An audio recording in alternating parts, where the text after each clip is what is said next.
주기도문 하심으로 새벽 기도회를 시작하겠습니다.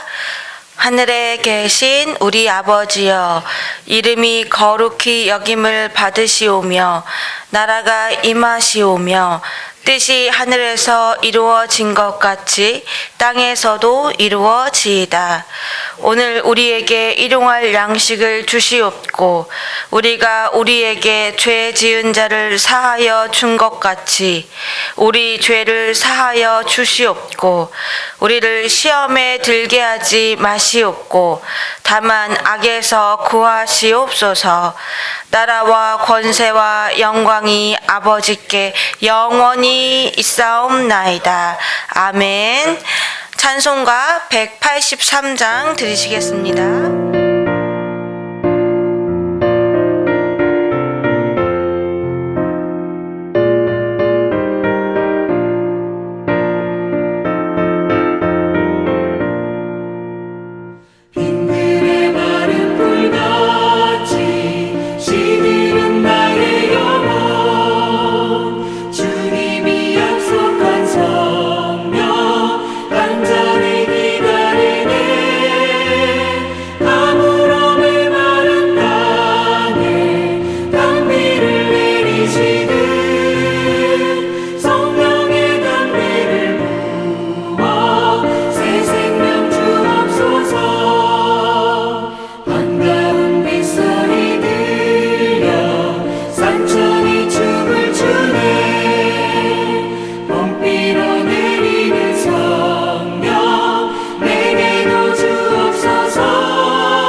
하나님 말씀 보시겠습니다. 사도행전 24장 10절부터 27절까지. 사도행전 24장 10절부터 27절까지 말씀입니다.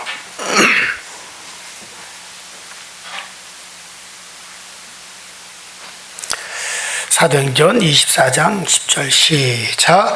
총독이 바울에게 머리로 표시하여 말하라 하니 그가 대답하되 당신이 여러 해 전부터 이 민족의 재판장이 된 것을 내가 알고 내 사건에 대하여 기꺼이 변명하나이다.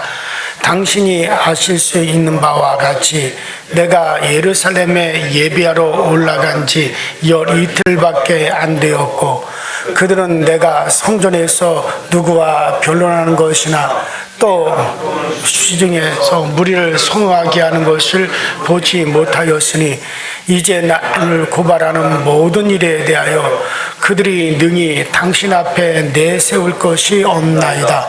그러나 이것을 당신께 고백하리이다. 나는 그들이 이단이라고 하는 도를 따라 조상의 하나님을 섬기고 율법과 선지자들의 글에 기록된 것을 다 믿으며 그들이 기다리는 바 하나님께 향한 소망을 나도 가졌으니 곧 의인과 악인의 부활이 있으리라 함이니이다. 이것으로 말미암아 나도 하나님과 사람에 대하여 항상 양심의 거리낌이 없기를 힘쓰나이다. 여러 해 만에 내가 내 민족을 구제할 것과 재물을 가지고 와서 드리는 중에 내가 결례를 행하였고 모임도 없고 소동도 없이 성전에 있는 것을 그들이 보았나이다. 그러나 아시아로부터 온 어떤 유대인들이 있었으니 그들이 만일을 반대할 사건이 있으며 마땅히 당신 앞에 와서 고발하였을 것이요 그렇지 않으면 이 사람들이 내가 공의 앞에 섰을 때 무슨 옳지 않는 것을 보았는가 말하라 하소서. 오직 내가 그들 가운데 서서 외치기를 내가 죽은 자의 부활에 대하여 오늘 너희 앞에 신문을 받는다 하고 이 한 소리만 있을 따름이다 하니 벨릭스가 이 도에 관한 것을 더 자세히 아는 고로 연기하여 이르되 천부장 루시아가 내려오거든 너희의 일을 청결하리라 하고 백부장에게 명하여 바울을 지키되 자유를 주고 그의 친구들을 돌아보진 것을 금하지 말라니라.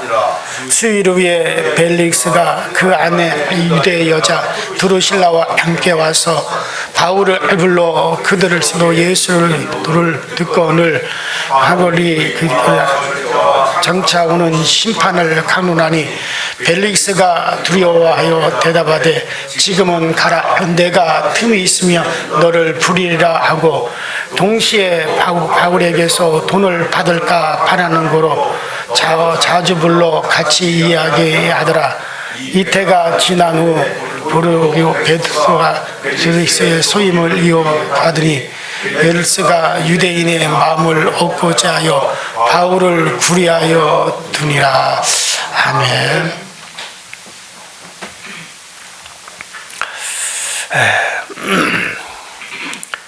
지난 시간에 유대인들이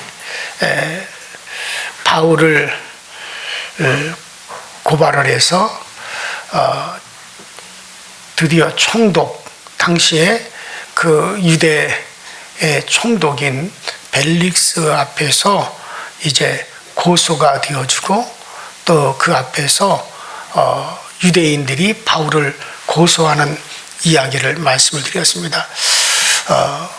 바울이 1차, 2차, 3차 전도 여행을 마치고 예루살렘으로 귀환을 했죠.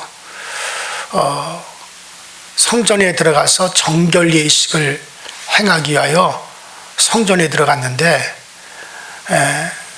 그 아시아에서 그 예루살렘 성전에 예비하러 온 유대인들이 바울이 아시아에서 복음을 전할 때 그들과 충돌이 일어났거든요. 그 유대인들이 자신들에게만 구원이 있고 오직 율법과 할례를 통해서 구원받는다고 하는 것을 그 유대인들은 어디서든지 자랑스럽게 여기고 그렇게 생각하는데 같은 유대인인 바울이 오직 구원은 예수 그리스도의 은혜로 이루어지고 오직 구원은 예수로 말미암는다. 누구든지 예수 그리스도 안으로 들어오면 구원함을 받는다. 율법이나 어떤 할례에 그와 같은 것으로 구원받는 것이 아니라 예수를 믿음으로 구원을 받는다라고 전했기 때문에 그 전도지인 아시아에서 유대인들과 충돌이 상당히 많았고 그 유대인들이 심지어 저 바울을 죽여야겠다라고까지 생각하고 바울을 죽이려고 몇 번 시도를 했어요. 자, 그런데 그 아시아에서 온 유대인들과 바울이 예루살렘에서 만나게 된 겁니다. 하나님의 성전에서 정결 예식을 행하고 나오는 그 바울을 보자마자 이 아시아에서 온 유대인들이 바울을 죽이려고 자기들의 힘으로 안 되니까 유대인들을 충돌을 했어요. 야, 저 바울이라는 자가 온 천하를 다니면서 하나님이 우리에게 준 율법을 무시를 하고 우리가 받은 할례를 무시하고 구원은 모든 자들이 예수만 믿으면 구원받는다고 한다. 그러니 저런 놈은 율법에 반하는 놈이 죽여야 된다. 그러니까는 온 유대인들이 바울이 어마어마한 죄를 지은 줄 알고 또 유대인들을 반역하는 자인 줄 알고 그 예루살렘에 얼마나 많은 인파들이 있습니까? 그 하나님의 성전에 예배하러 온, 그래서 유대인들을 막 충동질하니까 그 유대인들은 자기들이 뭐가 뭔지도 모르고 군중 심리에 의해서 바울을 향해 막 달려들었단 말이에요. 그래서 바울이 거기서 예루살렘의 질서 유지를 하는 천부장에 의해서 구출함을 받았고, 바울이 로마 사람인 줄 알고 것으로 알고 총독 가이사라에 있는 총독에게로 보냈어요.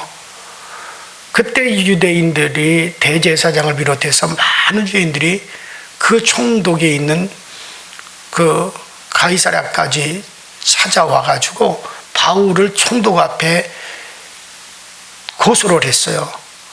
그 고소를 했는데 그때 아주 예루살렘에서 유명한 더들로라고 하는 변호사까지 데리고 와서 바울을 총독 앞에 고소한 내용입니다. 그래서 고소한 내용이 지난 시간에 우리가 살펴본 것이 저 바울은 연병 같은 존재다. 두 번째, 나사렛 예수를 전하는 이단이다. 세 번째, 하나님의 성전을 더럽혔다라고 하는 세 가지의 내용의 고소의 내용을 지난 시간에 우리가 보았습니다. 자, 그래서 이제 그 같은 고소한 것에 대해서 이제 드디어 이제 바울이 변명할 차례가 되었어요. 그래서 총독이 바울에게 이제 말하라. 너도 이제 변명할 기회를 주겠다 말하라 하니까는 이제 10절부터 21절까지 그 바울이 변론하는 것에 대해서 쭉 기록하고 있는 겁니다.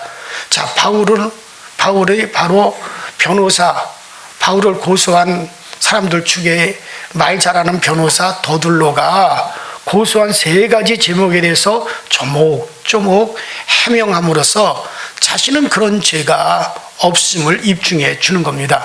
자, 첫 번째로 그들이 바울을 연병 같은 존재다라고 막 고소해서 또 바울이 연병 같은 존재가 되어 소유를 일으켰다라고 하는 것에 대해서 바울이 반박을 합니다. 자, 11절과 13절에 내가 예루살렘에 올라간 게 겨우 12일밖에 되지 않았는데 어떻게 그 짧은 시간에 어떻게 사람들을 선동해서 내가 소유를 일으킬 수가 있겠느냐라는 겁니다. 그리고 소동케 할 생각도 나는 전혀 없었다. 왜냐하면 그 폭동을 일으키는 선동자로서가 아니라 나는 단순히 하나님의 성전에 예배드리기 위하여 이방에서 내가 이방에서 사는 유대인으로서 예루살렘에 하나님께 예배드리기 위한 순례자로 예루살렘에 내가 온 것뿐인지 어떤 소유를 일으키기 위한 목적으로 내가 예루살렘에 온 것이 아니다. 그리고 그런 행동을 한 일이 없기 때문에 고소인들이 증거를 제시할 수가 없었어요. 재판에서 가장 중요한 게 뭡니까? 증인 또는 증거가 필요한 거죠. 만약 바울이 사람을 선동해서 소동케 했다면 수많은 사람들이 그 사실을 알고 있을 터이고 어찌 또 증인이 없을 수가 있겠습니까? 그러나 그런 일이 없기 때문에 증인이 없고 증거가 없는 거죠. 그러니 바울이 담대하게 외치는 겁니다. 너희들의 말이 사실이라면 내가 연병 같은 존재라서 사람들로 소유를 일으켰다며 너희들이 그렇게 주장하는데 너희 말이 사실이라면 여기 총독이 있는데 총독 앞에서 증거를 제시해봐라. 바울이 오히려 자기를 고소하는 그들을 막 다그칩니다. 이게 얼마나 담대한 모습입니까? 주님을 믿는 사람들은 다 바울처럼 과연 담대할 수 있을까? 그래요. 왜냐? 주님은 믿는 자의 편이니까 다 담대할 수밖에 없는 거예요. 아멘. 설령 사단이 여러분이 지은 죄를 제시한다면 하나님께 심판을 요구한다 할지라도 여러분들이 담대할 수 있는 것은 이미 우리는 예수 그리스도의 보혈로 인하여 모든 죄에 대해서 우리가 사함을 입었어요. 그리스도께서 우리의 모든 죄값을 그의 피로서 다 지불해 줬기 때문에 이 세상, 아니 이 우주 어떤 것이 예수 그리스도의 피값보다 더 비싼 게 어디 있습니까? 여러분들은 여러분들의 자식의 피값보다 비싼 게 있습니까? 내가 사랑하는 내 자식의 피값보다 과연 비싼 게 있습니까? 없을 거예요. 하나님도 마찬가지요. 하나님의 독생자의 피값보다 이 우주에 비싼 건 없어요. 어떤 죄, 어떤 흉한 죄라도 예수의 피값보다 더 강한 건 없습니다. 아멘. 그렇기 때문에 우리는 언제나 그리스도 예수의 피를 내세우는 겁니다. 그리스도께서 내 죄값을 지불하기 위해서 모든 물과 피를 흘리셨다. 자기의 생명을 내놓으셨다. 하나님이 지은 이 세상에 하나님의 독생자의 피값보다 과연 더 큰 것이 뭐가 있느냐? 그러므로 나의 모든 죄는 이미 그리스도 안에 있는 나에게 이미 그 피로서 내가 죄사함 받았기 때문에 그리스도 안에 있는 나에게는 결코 정죄함이 없다. 이렇게 우리는 담대하게 사단 앞에서 하나님 향하여 우리가 고백할 수가 있어야 돼요. 사단이 어떤 것으로 우리를 정죄하든지 무엇으로 우리를 정죄하든지 간에 그 고백을 담대히 할 수 있는 사람이라면 사단의 입을 막을 수가 있는 겁니다. 아멘. 예. 자, 바울은 그렇게 담대했어요. 자, 우리도 마찬가지요. 담대해야 됩니다. 두 번째, 이 바울이 나사렛 이단의 괴수라고 하는 그들의 정죄에 대한 바울의 해명입니다. 그것이 14절부터 16절에 나와 있죠. 바울은 나는 오직 예수님의 가르침을 따라서 부활에 대한 믿음과 부활에 대한 소망을 가지고 있었다. 아멘. 그런데 바울이 믿고 소망하는 내용들은 이건 누구도 믿는 거냐면 유대인들도 믿는 거란 말이에요. 유대인들도 부활에 대한 믿음과 부활에 대한 소망을 그들이 가지고 있어요. 자, 그렇기 때문에 그것이 죄가 될 수가 없다는 거예요. 내가 지금 전했던 부활에 대한 소망, 부활에 대한 믿음은 너희들도 가지고 있는 거 아니냐. 그런데 그것이 어찌 너희들이 나를 고소할 내가 지금 예수에 대해서 전한 것은 너희들은 나를 나사렛 이단의 괴수라고 나를 말을 하지만 나는 그 예수로 말미암아 예수 그리스도로 말미암아 부활에 대한 믿음과 부활에 대한 소망을 사람들에게 말했을 뿐이다. 그런데 그 부활에 대한 믿음과 소망은 나만 가지고 있느냐? 너희들도 가지고 있는 거 아니냐? 그러니 그게 어찌 그게 고소할 내용거리가 되느냐? 자, 물론 유대인들이 가지고 있는 부활에 대한 믿음과 소망과 바울이 가지고 있는 부활에 대한 믿음과 소망이 차이가 있죠. 바울은 오직 예수님을 통한 부활신앙을 가졌지만 유대인들에게는 예수님이 없어요. 그저 유대인들은 막연한 부활에 대한 믿음이고 막연한 부활에 대한 소망입니다. 사람들은 반드시 부활이 있다. 우리는 부활하여 다시 영원히 새로운 몸으로 산다. 이런 믿음은 유대인들도 그들의 전통에 따라서 가지고 있었던 거예요. 그러나 그게 막연하단 말이에요. 그러나 바울은 구체적입니다. 그 부활이 어떻게 일어나느냐? 예수 그리스도로 말미암아 일어난다. 예수께서 우리의 모든 죄, 왜 부활은 죄 없는 자가 영생에 대한 생명의 부활을 하는데 우리는 예수 그리스도로 말미암아 죄 사함 받았다. 아멘. 그래서 우리는 죄가 없기 때문에 우리는 악인과 선인이 부활하는 그때에 악인들은 영원한 고통을 얻기 위해서 부활하지만 우리는 바로 영원한 영생, 영원한 생명, 영원한 안식을 위해서 우리는 부활을 한다. 그런데 그 부활을 할 때 예수 그리스도로 말미암아 죄 사함 받았으니 그리스도의 생명으로 말 우리가 영원히 사는 영생에 대한 우리는 부활을 우리는 하게 되어지고, 바로 그 예수 그리스도께서 부활의 첫 열매로서 우리에게 그 언약을 주셨다. 그래서 그리스도가 먼저 부활함으로 예수가 부활의 첫 열매가 되니, 첫 열매가 있다는 건 뭡니까? 둘째, 셋째 열매가 계속 열린다는 건데, 바로 예수는 부활의 첫 열매고 우리는 그 뒤를 따라 우리는 부활하는 거다. 그 부활을 목격한 자들이, 예수의 부활을 목격한 자들이 500명이다. 그 예수가 부활을 했고 승천하는 것을 지켜본 자들이 500여 명이 있다. 그러니까 구체적인 부활에 대해서 얘기를 했지만은 유대인들은 막연한 부활을 믿고 있었을 뿐이죠. 여러분들 그래요? 지금도 뭐 예수 안 믿어도 착하게만 살면 천국 간다라고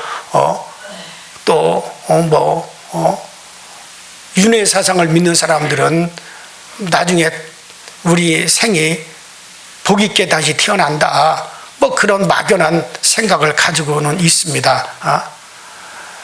불교는 자기들의 종교를 받아들여서 그렇게 된다라고 주장을 합니다. 물론 다른 종교도 다 마찬가지죠. 그러나 그것은 어디까지나 그들의 희망일 뿐이고 소망일 뿐입니다. 왜냐하면 그리스도 예수를 통하지 않으면 아무도 길이 없어요. 아멘. 오직 우리에게 길은 예수를 통해서 우리에게 길을 열어주신 겁니다. 아멘.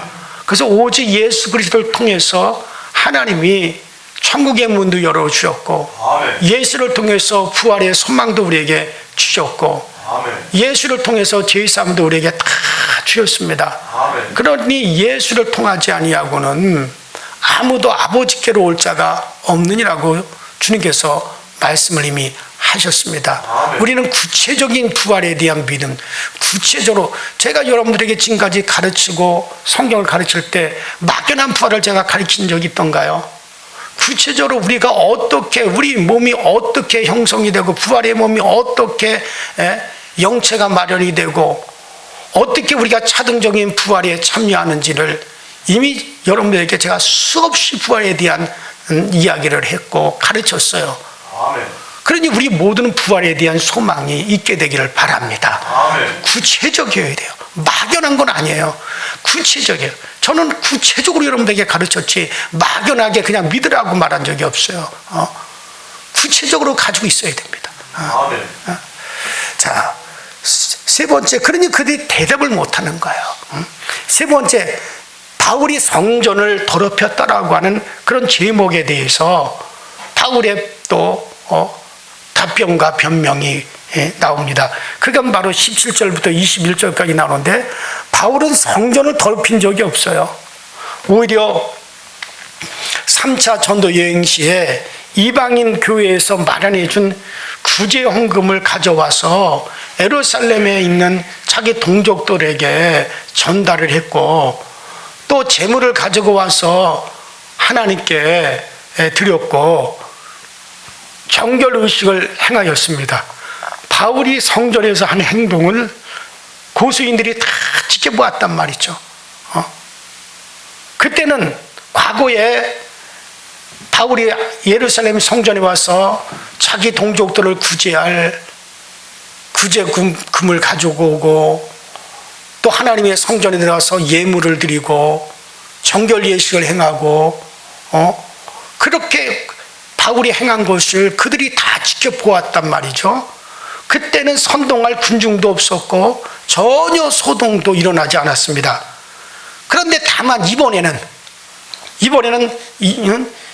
열 며칠 전에는 아시아에서 온 유대인들 몇 명이 있었을 뿐인데 그들이 바울을 향하여 군중들을 소란시켰고 요란시켜서 바울을 죽여야 될 자다라고 선동했던 것 뿐인데, 만약 바울에게 잘못이 있었다면 그 아시아에서 온 유대인들이 직접 나를 고발했어야 되지 않느냐. 그러나 아시아에서 온 유대인들은 재판정에 한 명도 오지 않았어요. 왜냐하면 바울이 잘못한 게 없기 때문에 그런 거예요. 아멘. 또 바울이 공의 앞에 섰을 때 무슨 잘못한 것이 있었다면 고소인인 너희들이 한번 말해보라. 내가 과연 너희들이 말한 대로 하나님의 성전을 더럽혔냐? 하나님의 성전을 내가 어지럽게 한 적이 있느냐? 너희들이 한번 어디 말해봐라. 대제사장을 비롯한 고소인들은 총독에게 바울을 고소했어요. 그러나 고소의 증거도 증인도 아무것도 내어놓지 못했습니다. 왜냐하면 바울이 잘못한 게 없기 때문에 그런 거죠. 아멘. 공의 앞에서 바울이 했던 말은 오직 부활에 대한 얘기지 정치적인 얘기를 하지도 않았어요. 그러므로 만약 고소인들이 바울의 잘못을 책잡으려면 부활에 대해서 말한 것을 책잡아야 되는데 왜 바울이 말한 건 오직 예수 그리스도로 말미암아 우리가 부활에 이른다, 부활에 대한 것만 말을 했기 때문에 바울을 책잡으려면 어떻게 해야 되느냐? 바로 그 부활에 대한 것을 갖다가 책잡아야 될 것인데 유대인들 자신들도 부활을 인정하고 있으니 그럴 수 없는 노릇입니다. 바울의 아주 논리정연한 답변 앞에 그 유명한 변호사도 말을 못했어요. 고소인들도 할 말을 잃었습니다. 왜? 전부 다가 사실이기 때문에 그렇습니다. 아멘. 결국 고소인들의 기세등등하던 그런 것들이 다 수그러졌음을 뭐 말할 필요도 없죠. 다 수그러졌습니다. 이제 이 모든 것을 양쪽 이야기를 다 드린 총독 벨릭스가 결론을 내려야 할 때가 되었습니다. 자, 그래서 22절부터 23절은 총독이 결론을 내야 되는데 총독의 판결을 연기를 해버렸어요. 그 자리에서 판결 내리지 않고 자, 판결은 내가 다시 날짜를 잡아서 판결을 하겠노라. 그리고 판결을 연기를 합니다. 그리고서 말을 하기를 저 바울은 영내에다가 거주하도록 영내에 로마 군인들이 살고 있는 영내에 거주하도록 하고 바울을 지키되 자유를 주고 친구들이 돕는 것을 막지 말라. 그렇게 지시했죠. 이건 뭐 거의 판결이 내려지거나 다름이 없죠. 죄가 없기 때문에 자유를 줘라. 그러나 유대인들이 저 바울을 죽일 수도 있으니까는 로마 군인들이 사는 영내에 머물게 하라. 라고 이렇게 지시를 했습니다. 자, 고소인들이 바울을 죽이라고 얼마나 애를 썼습니까? 40명의 결사대가 바울이 나타나기만 하면 우리가 죽이겠다. 죽이기 전에 우리가 먹지도 않겠다. 우리가 저 바울을 죽이기 전에는 우리가 정말 잠도 안 자겠다. 그렇게 다짐했던 거 아닙니까? 그러나 그때마다 다 실패했습니다. 총독 앞에서 재판할 때도 바울을 올가매기 위해서 빠져나갈 수 없는 계획을 세웠어요. 하지만 이번에도 바울은 그들의 그물망을 유유히 빠져나갑니다. 바울이 똑똑해서가 아니죠. 바울은 어디를 가야 돼요? 로마를 가야 돼요. 바울은 내가 로마에 가리라. 로마에서도 내가 그리스도를 전하리라. 내가 로마도 보리라. 그렇게 바울은 이제 고백을 했고 하나님께서도 바울아 두려워하지 마라. 너는 로마에 가서 이 복음을 전해야 된다. 아멘. 그러니 두려워하지 마라. 담대하라. 하나님이 직접 사자들을 보내어 바울에게 말씀하셨잖아요. 그래서 바울은 로마에 서야 하겠고 그것이 하나님의 기억이었고 또 그것이 자기의 소망이었습니다. 아멘. 그래서 바울은 하나님께서 바울을 로마에 서기까지 지켜주시는 거예요. 아멘. 바울을 건드리지 못하도록 그렇게 지켜줬어요. 자, 해야 될 일이 있는데 하나님이 죽도록 내버려 두시겠습니까? 여러분들이 이 땅에서 해야 될 일이 있는데 우리를 병들도록 내버려 두시겠어요? 병들어 죽도록 하나님이 그렇게 팽개쳐 버리겠습니까? 저는 확신해요. 내가 할 일이 있는 한은 병이 나를 지배하지 못한다. 아멘. 내가 아직까지 할 일이 있는 한은 반드시 하나님이 나를 살게 하신다. 아멘. 담대함이 있어요. 바울이 예루살렘에 올라온 일에 아슬아슬한 위기의 연속이었어요. 그러나 하나님이 바울과 함께 해주셨습니다. 아멘. 그리고 이제 바울이 이태 동안 감금된 생활을 하는데, 예?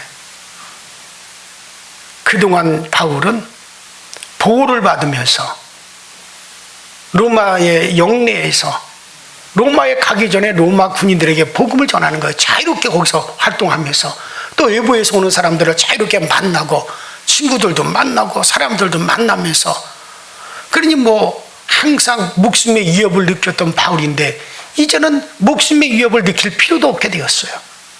군인들이 지키고 있으니 그들이 무슨 수로 바울을 살해할 수가 있겠습니까?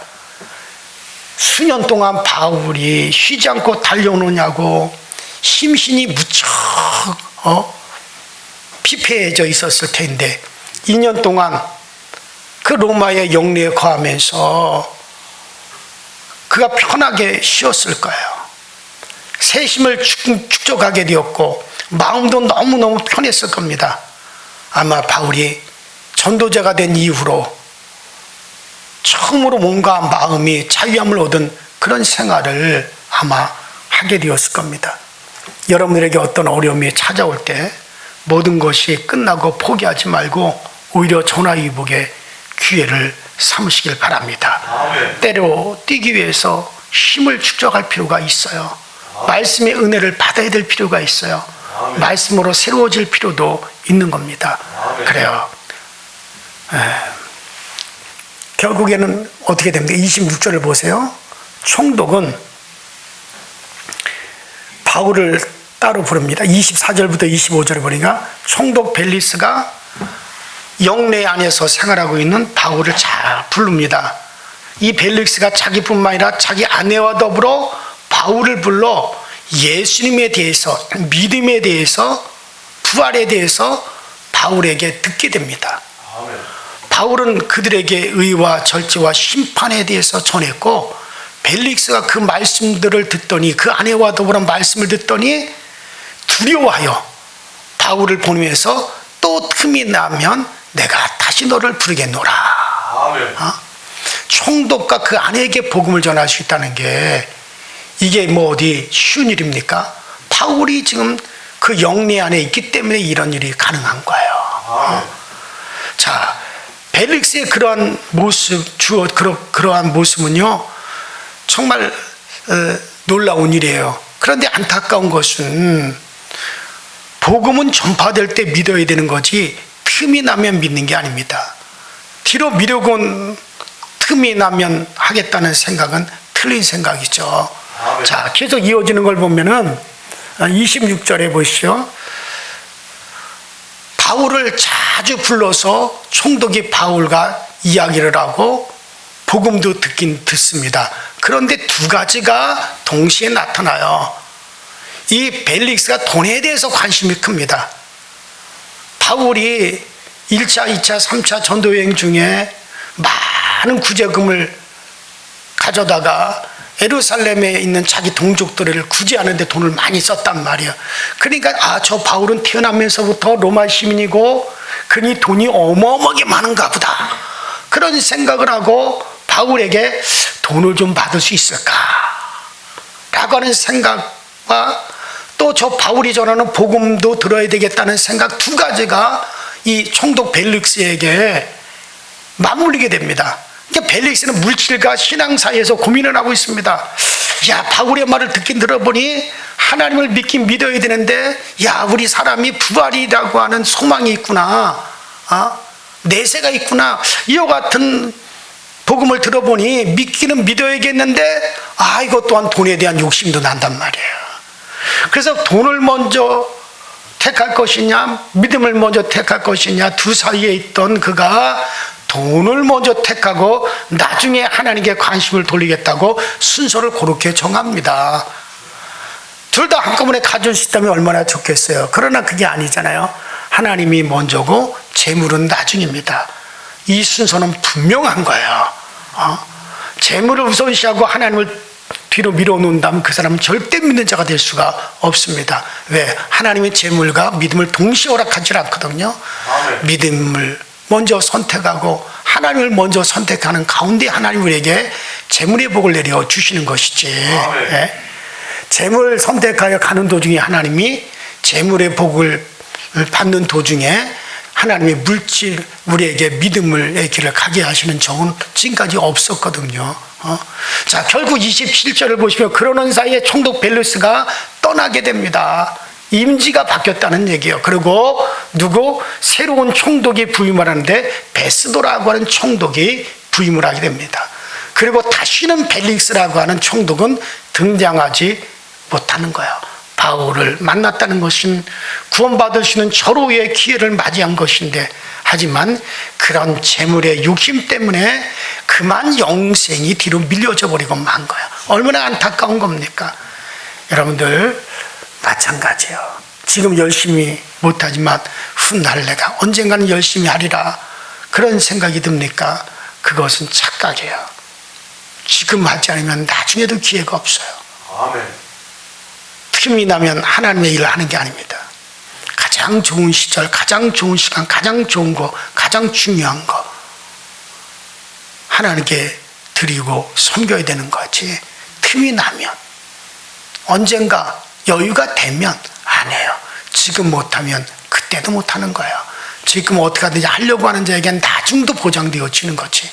결국 이 벨릭스는 그 아까운 절호의 기회를, 그래서 두 사이에서 왔다 갔다 하다가 나중에 하다가 다시는 성경에 그의 이름은 등장하지 못하고 사라져버리고 마는 겁니다. 오늘 여러분들에게 가장 귀하고 지금이 가장 여러분들 좋은 시간인 것을 믿으시기 바랍니다. 아멘. 주님은 지금을 요구하고 있어요. 항상 지금을 요구하고 있어요. 벨릭스의 실패를 교훈 삼아 우리 모두가 다 주님 안에서 성공자가 될 수 있기를 제 이름으로 축원합니다.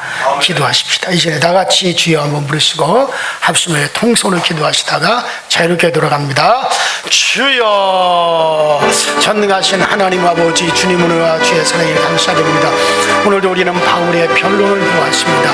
바울은 항상 담대하였습니다. 바울은 항상 아버지 하나님 정말 우리 하나님 안에서 그가 담대할 수 있었던 것은 하나님을 믿는 그의 믿음, 우리 하나님 안에 있는 그의 신앙은 너무나 분명했기 때문에, 그의 믿음은 너무나 확고했기 때문에 그 누구도 그를 막을 수 없었고 그 누구도 그를 아버지 하나님 등한히 여길 수가 없었습니다. 오늘날 우리 모두도 그와 같은 믿음을 가지고 우리 모두가 담대해져 갈 수 있게 하여 주옵소서. 당당해져 갈 수 있는 우리 모두가 다 되어지도록 성령님께서 항상 우리를 은혜로 인도하시옵소서.